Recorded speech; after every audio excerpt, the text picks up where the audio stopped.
All right, so now number 5, and I'm not gonna lie, I had a couple more. This happens so many times. I had a couple more, but for the sake of not making this video extra long, we got 5 and I got one more thing to say. So the 5th thing that makes a woman look very desperate is constantly pushing for a relationship. All right, so here's the deal.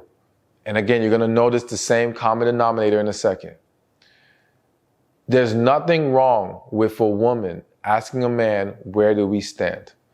There is nothing wrong with a woman making it clear to a man that she desires a relationship, that she desires engagement, that she desires marriage, whatever your level of commitment that you desire is, there's nothing wrong with stating that, all right?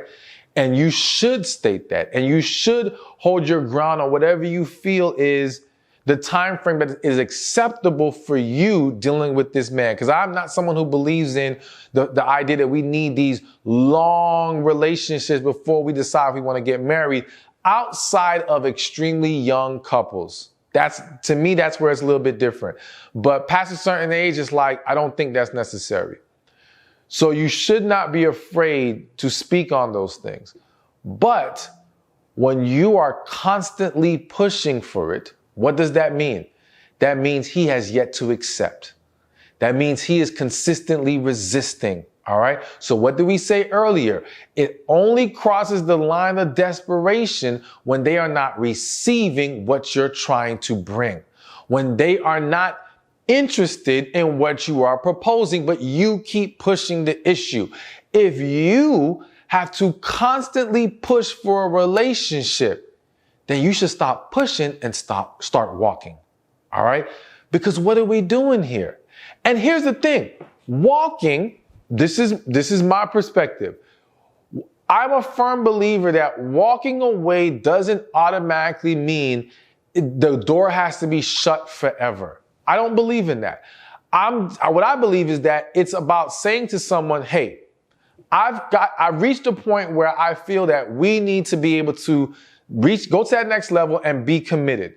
If you are unwilling to commit right now, so be it. But I'm not going to accept that. So I'm going to go my way. You should go your way. Now, if you come to Jesus moment or whatever, and you decide that you now want to make it work and you are prepared to do what is necessary, you can come and talk to me. And if I am still available, right, we can cross that bridge and see if we can then take it from there. And so it's saying to them, listen, okay, cool. I accept you're not ready for whatever reason, but I don't have to continue in this gray area of essentially a situationship at that point while you're still trying to figure it out, or you're just resisting it or don't want it for whatever reason. Because in many situations, the resistance isn't really about, I just need more time. The resistance is usually about, I really don't want to do this, and I'm hoping I can drag this out longer before you give me either no choice or you walk away from me. Okay?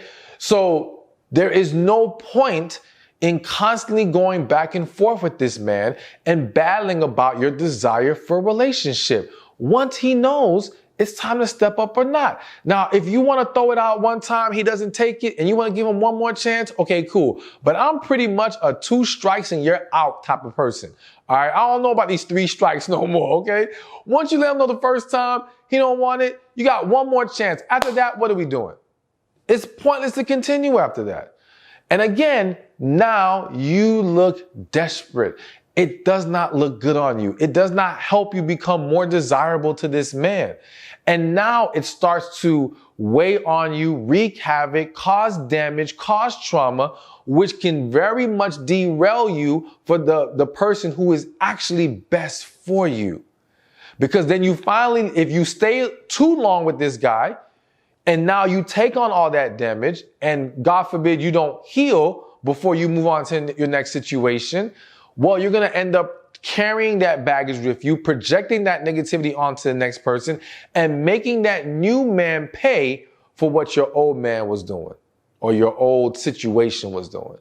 So be very mindful of that. And again, I don't ever want you to be afraid to speak your mind, to express your feelings. I just want you to be honest with yourself when you're dealing with someone who's not trying to go on the path with you, who is resistant to what you desire, to to the way you are wired, to what you are looking and hoping for out of that situation, because you deserve better. You deserve what is best for you. You deserve what God has for you. Hey, thank you for watching this video. Be sure to check this one out right here, and I'll see you there. So I know one of the concerns that women have in the dating world today is the idea of having to initiate, or for some pursue, or what they may